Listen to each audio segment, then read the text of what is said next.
field of excess. This is NBC Nightly News with Tom Brokaw. Good evening. President Clinton, dropping in the polls, is persuaded the American people will back his tax and economic program if he can just explain it to them outside the confines of Washington, D.C. And so today he was back in campaign gear, pushing defense cuts, budget plans, and tax programs. NBC's Jim Miklashevsky traveling with the president. To refocus like a laser on the economy, President Clinton came to Los Alamos, New Mexico, home of the atomic bomb. He marveled at how Star Wars technology is now used to produce hardened steel for tools and car bodies, literally beating high-tech swords into plowshares. I mean, it could dramatically lower costs and increase output for American manufacturing in a whole huge array of areas. He was promoting his plan to spend $20 billion to convert military technology to civilian use, to try to save jobs lost in cutbacks in military spending. We must change our priorities, no matter how difficult it is. That is the challenge of this day, and we must meet it. But Clinton's also out here pitching his economic and tax plan, which is already in trouble. The primary target of his opponents is the energy tax. Special interest groups like agriculture claim the energy tax would actually cost jobs, not create them. This is a tax that is harmful not just for agriculture, but for the total economy. Although the tax plan passed several House committees, key Democrats in the Senate are lining up against it. Democrat John Breaux of Louisiana says even a gasoline tax might be easier to sell to his constituents. And I think they would rather pay a little bit more on a gasoline tax and have a good job instead of having a BTU tax and perhaps losing their job. But the White House insists some form of energy tax will have to survive in order to reduce the deficit. But to pass any tax plan, Clinton's first got to regain the public's confidence and support, which is the very reason he's out here campaigning. Jim Miklashevsky, NBC News, Los Alamos. At the same time, the president is trying to decide what to do next about Bosnia now that the Bosnian Serbs have rejected that UN peace plan. Our chief diplomatic correspondent John Dancy tonight at the State Department. Warren Christopher, the Secretary of State, is saying new talks with the European allies. What does he mean by that, John? Frankly, not much, Tom. It's an attempt to put a brave face on a very bad situation. They don't know what to do next. About the most forward-leaning proposal we've heard is one from the British to wait and see if President Milosevic of Serbia actually goes through with his plan to shut down the border between Serbia and Bosnia and Serbia, thereby cutting off fuel and ammunition to the Bosnian Serbs. The other idea is to try to create safe havens where Bosnian Muslims might live in safety. And the leader of the Bosnian Serbs is saying tonight we want a new UN peace plan, but no one really expects that, do they? Well, there's a lot of brave talk around here about putting into effect parts of the UN peace plan that might be doable, but in fact, the Bosnian Serbs would have to sign on to that, and they demonstrated conclusively over the weekend that they're not prepared to do that. Thanks very much, John Dancy at the State Department tonight. In Bosnia, meanwhile, the peace plan is dead, but the fighting goes on. Muslims and Croats have been battling each other for the control of Mostar, and for 8 straight days now. And in the city of Banja Luka, the Serbs have practiced ethnic cleansing with a vengeance. NBC's Tom Askell is there tonight. Nestled in the northern hills of Bosnian Serbia lies Banja Luka. This city has become a byword for ethnic cleansing. Its trees are papered with notices tacked up by Croatians and Muslims, offering their houses in exchange for property somewhere, anywhere else but Banja Luka. The Republic's vice president says the rights of Muslims and Bosnian Croats who stay here will be respected. It's the law. The law didn't stop someone from shooting holes in the stained glass Jesus of the town's Croatian Catholic Church during Mass a few weeks ago. And it didn't stop someone bombing the 16th century mosque of Burhan Pasha here 10 days ago. Everyone says it was the very soul of Banja Luka. The Serbians are ashamed now. They look and they touch, but they walk away. The Serbians have checkpoints around Muslim areas, but there's no visible evidence to back up the rumors of rape and terror. No real way of telling who was murdered or who merely passed away. Up in the hills above Banja Luka, in battle camps, Bosnian Serb soldiers are drilling for a war they believe is just and true. It's almost tradition to wash the land with the blood of young men here. It is, after all, only a few miles to Jesanovic, the Second World War concentration camp where the Nazis and their Croatian allies murdered hundreds of thousands of Serbs, Jews, and Gypsies, used their flesh to make soap, and dumped what couldn't be used into mass graves, which today form ghostly depressions in the fertile earth. Now, 50 years later, the Red Cross office in Banja Luka is a clearinghouse where the city's Croatians and Muslims pay 200 German marks to escape from here, to be transported away because they're afraid they'll be killed. Hundreds of Croatians and Muslims leave here every week. Fathers and daughters, mothers and sons. The faces of these victims of ethnic cleansing, they haunt this town as they leave here. Tom Asbell, NBC News, Banja Luka. You may recall our story earlier this month about Sabina, the 12-year-old girl who was swept up in Bosnia's war. She was trapped in Tuzla, suffering from leukemia. UN rules made it easier to get an abandoned bear out of that city to safety. Finally, international attention finally won Sabina safe passage to Split and better medical attention, but it was too late. Sabina died today. When Nightly News continues in a moment, healthcare in this country, Hillary Clinton's latest pronouncements on healthcare reform. Day 4 of the show. The magician is performing for the kids. I thought the dancers stole the show last night. I put on quite a show in aerobics this morning. I can see why Royal Caribbean has won so many awards. I can see it in John, our cabin steward, and Ted, our wine steward. Watching people with this much pride is quite a show in itself. You've got some Royal Caribbean coming. Everyone's looking for a good value these days. I'm no different. I buy bargain brands for some things, but when it's medicine I put in my body, especially a pain reliever, then I choose Advil. My doctor recommended it by name, and I've had it work on enough headaches to know it really does the job. The price? Advil can be only pennies per tablet, and if that's all it costs to help get rid of my pain, I call that real value. Advil, advanced medicine for pain. The health revolution. Hillary Clinton was touting health care reform today, among the biggest and costliest and thorniest problems this government ever has tackled. NBC John Cochran tonight with a progress report. Moving forward. Commencement speakers are supposed to appeal to idealism, and that's just what Hillary Rodham Clinton did at the University of Pennsylvania as she tried to pre-sell the Clinton health package. It is a human issue, it is a social issue, and it goes to the very root of who we are as a people. But the idealism of the health plan will be tempered by practical politics on abortion. Clinton's plan would provide federal money for abortions, but his aides are certain Congress will knock out those provisions. Clinton will give in, but say he at least tried. That way, he'll still get political credit from the abortion rights movement. The eventual plan, if it becomes law, might permit individual states to decide on abortion help. But every American would have a basic health package emphasizing prevention. Help for dental care may include checkups, but not repair work. Help also for infant checkups, mammograms and pap smears for women, cholesterol tests for all of us. Help also for the mentally ill, and of particular concern to the elderly, prescription coverage.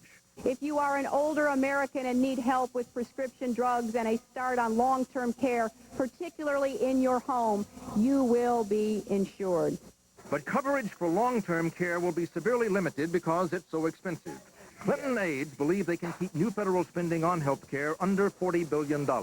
Even so, Clinton made the kind of campaign promise George Bush lived to regret. It does not require new taxes.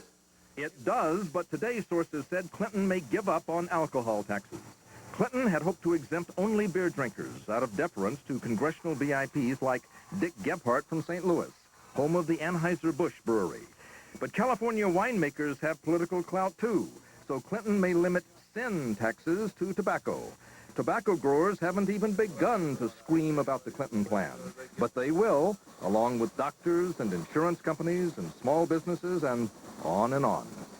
John Cochran, NBC News, Washington. In San Francisco today, doctors performed a historic and experimental procedure involving the very building blocks of life, genes. It could save lives and eliminate the need for expensive drugs in treating some inherited disorders. NBC Science correspondent Robert Bazell. Zachary Riggins was a big boy, 9 pounds, 9 ounces, when he was born Friday by cesarean section.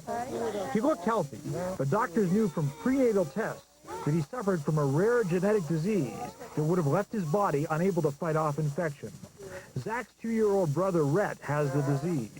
There is a drug to treat the condition, but it is not always effective and costs up to $500,000 a year. So doctors and Zach's parents decided he would be the second infant in 2 days to get the pioneering experimental procedure.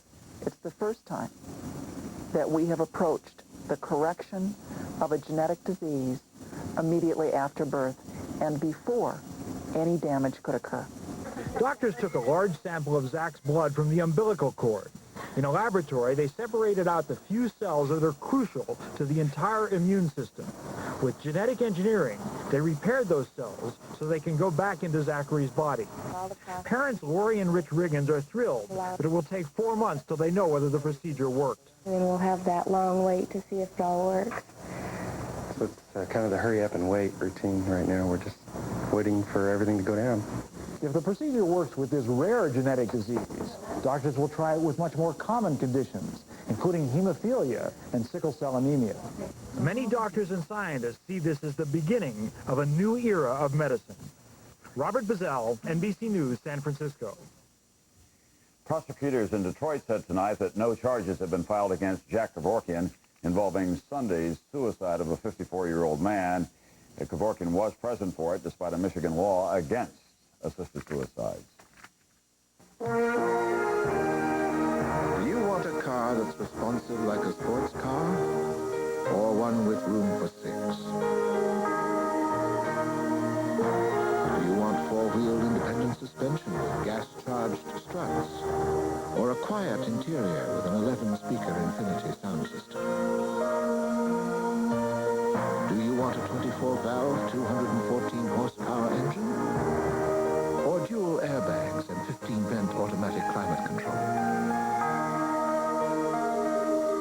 Do you want to experience the feel of the road, or do you want a smooth, comfortable ride?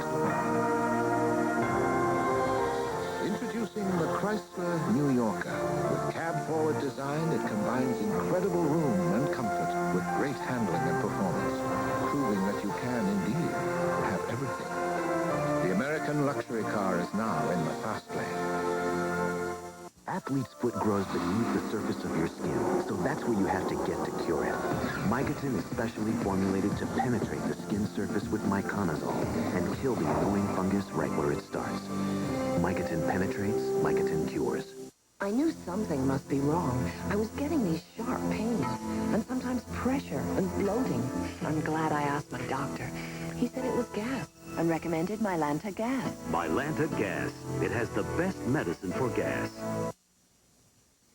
Cable television is a powerful and expanding presence in our lives, and tonight it's even more powerful with the announcement that a telephone company will now join a cable media giant. NBC's Mike Jensen explains what it means. Don't you have anything to say to me? Time Warner Entertainment has movies, HBO, and a cable system. US West is a big regional telephone company. They're joining forces to create something they're calling an electronic superhighway. This creates a brand new medium. It changes the very nature of television and is far more than a simple expansion of channel capacity. Consumers and business people will be able to choose a new one-stop shopping source of local telephone service, cable service, and a whole lot more. In a film played at today's news conference, the whole lot more included this. Influence the plot of a movie you're watching. Or watch a football game from any seat in the stadium. They're also promising access to research materials, video games you can play with someone in another state, banking and financial services, and home shopping at the push of a button. Other companies already are providing some of those services. This system is operating in Southern California, but Time Warner says it will offer more. And you say you'll spend $5 billion on this project. How soon can people expect to see the full array of services, and where, both initially and ultimately? Well, we're planning to start in Orlando, Florida, and my great wish is to get something up and running either by the end of this year or the beginning of '94. For the rest of the country, well, Time Warner refused to give a timetable, and it may be years before all those services are available to most of us. Mike Jensen, NBC News, New York. On Wall Street today, stocks closed slightly higher, trading today very heavy. Some plain English now. It's no longer the language of choice for most people in Greater Miami, it turns out. So officials are about to repeal a law that makes English the only language for government business in that city. More from NBC's David Bloom.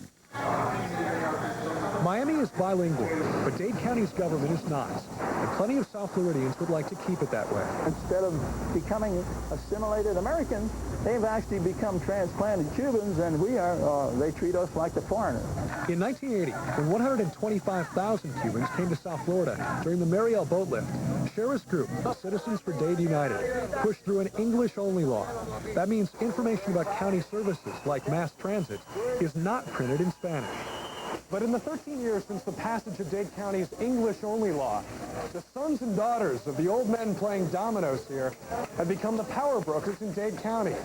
And Spanish is now the first language of more than half the population. Miami is no longer the city it used to be. Miami is in reality the capital of the Americas. In this continent, in this hemisphere, you speak two languages. Hispanics have just become the largest voting bloc on the Dade County Commission, which is why tomorrow the English-only law is expected to be repealed. Still, even some who oppose the law question the commission's motives. Okay, now we have votes, now we have the population, now we have the power base, so it's our turn. It's a vicious cycle of getting even. So when they try to repeal the ordinance, they're like ripping little pieces of my flag and ripping pieces of my Constitution apart. But Miami is a bilingual community. Supporters of repeal say doing away with the English-only law merely acknowledges that reality. Beyond that, they say, nothing will change. David Bloom, NBC News, Miami. Some of the Watergate tapes recorded in the Nixon White House more than 20 years ago were made public today. In one conversation, just days after the break-in, Nixon says, quote, "I don't think you're going to see a great uproar in the country about it." At Ford Motor Company, we don't just build quality cars and trucks. Customer Assistance Center, how may I help We build relationships. Our Customer Assistance Department assists over 4,000 people a day on everything from warranties to how to program a keyless entry system. It's part of a whole philosophy at Ford that's rapidly changing the ownership experience. Well, it's important to us that you're happy with your car. Thanks for calling Ford. Ford Motor Company. Quality is job one. It's working. Its conquests are legend. Germ killer, plaque slayer. Now Listerine faces its greatest challenge. The ever-present threat of the gum disease, gingivitis.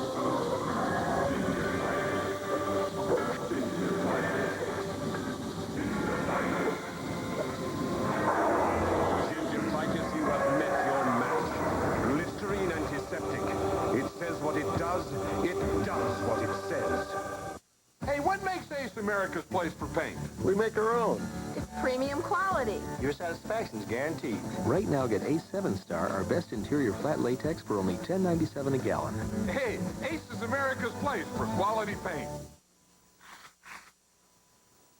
If you're concerned about regularity, these are the facts.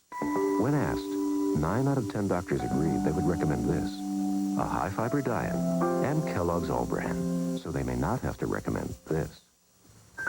Finally, some advice from doctors you can actually enjoy: a high-fiber diet and Kellogg's All-Bran, doctor recommended for drug-free regularity. Now Kellogg's All-Bran has been fortified with calcium, which is important for stronger bones. When you suffer from allergies, you want the powerful relief you get from Tavist 1. And now it's available without a prescription. Tavist 1 and Tavist D. 1 tablet, 12 hours, no prescription. Jane talks to the cast of Cheers. You know, you'll look back at your life, and I'll think of this as the best years of my life. An all-new Dateline NBC, Tuesday. America Close Up tonight. Bill Clinton has a dilemma selling deficit reduction to this country. Taxes aren't popular, of course, and for all the talk about spending cuts, everyone has a favorite government program. A big government case in point, the gigantic U.S. Department of Agriculture. NBC's Lisa Myers has more now. Las Vegas, home of gambling, glitz, glitter, and of course farming. Farming? Well, there must be farms here. After all, there are 7 offices of the United States Department of Agriculture. There's the Food and Plant Health Office in this state building, the Agricultural Subsidy Office here, a Forest Service District Office, Food and Nutrition, Farmers Home Mortgage, and Soil Conservation share an office here, and right next to the XXX rated theater is the Cooperative Extension to help train farmers. All told, those 7 offices serve a grand total of 40 farmers. Scott Hodge, an expert on government waste, says the Agriculture Department gives blow to bad name. We've gone from an agrarian economy to an information industrial-based economy, but someone forgot to tell the Department of Agriculture. Compared to the Department of Agriculture, the Pentagon is the high point of efficiency. There are 14,307 USDA offices in the U.S., 10 times more offices than for Social Security. The department consumes so many tax dollars that its budget is larger than the economies of 24 states. For years, a favorite Washington joke has been about the poor bureaucrat at the Agriculture Department. The guy comes in one day sobbing. Someone asks him why. He says, because my farmer died. And that is only a slight exaggeration. There are 130,000 USDA employees, 1 for every 6 full-time farmers. Richard Dorfer is one of those farmers. With his sons John and Gary, he runs an 1,800-acre farm in Verona, Wisconsin. Modern, efficient, and productive, a multi-million-dollar business. Richard Dorfer believes USDA wastes lots of money. I guess if those offices put in the hours that we do, we probably could get rid of 2/3 of the offices. The department does have important responsibilities. Agriculture subsidies, food stamps, meat inspection. Still, bureaucrats without enough to do sometimes find ingenious ways to justify their own existence. Take the case of Fairfield County, Connecticut, one of the wealthiest counties in America. Not long ago, the local Agriculture Department office gave more than $3,500 to this ritzy hunt club in Darien, Connecticut. The taxpayers' money went to help the club build a loading dock for horse manure. The purpose of the loading dock was to help the club meet environmental regulations. The Fairfield office would be gone today under Bush administration plans to close the USDA's 2,000 most inefficient offices. This is a time of change. But under congressional pressure, the new Secretary of Agriculture, Mike Espy, junked that plan, promising his own reorganization. The losers were taxpayers who would have saved $100 million a year.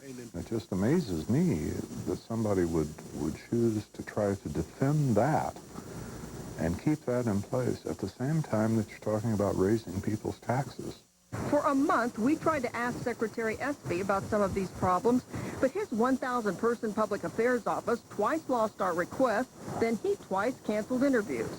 It's a good thing American farmers don't work like the Department of Agriculture, or crop failure would be a way of life. For America Close Up, Lisa Myers, NBC News, Washington. Forget about government fat. When it comes to high fashion these days, thin is in again. When Nightly News continues. You know how later in the morning you can start to run out of steam? Well, I've actually found a breakfast that helps keep me going. Breakfast with grape nuts. I heard try it for a week, so I did, and I feel so good.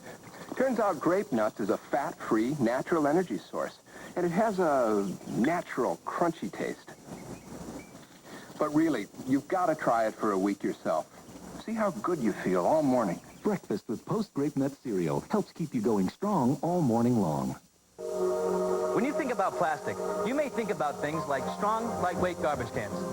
Think again about life-saving automotive airbags made of plastic. When you look at these plastic containers, you may wonder if they're being recycled. Take another look. Millions of them are being recycled every day, which we can use to make things. Like strong, lightweight garbage cans. To learn more, call this number for a free booklet and take another look at plastic.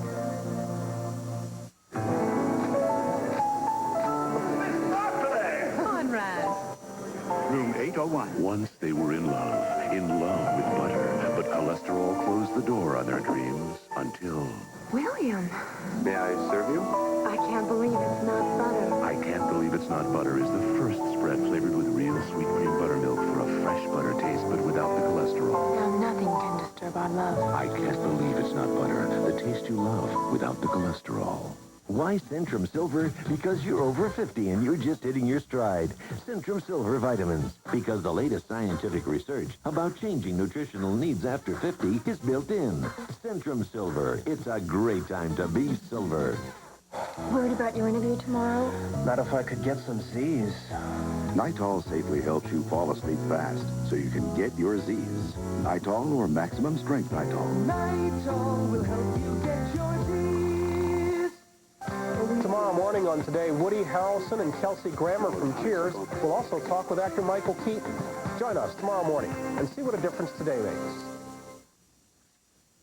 You notice the latest look in fashion models, abandoned children in need of a hot meal, and happiness lessons? Does this make sense?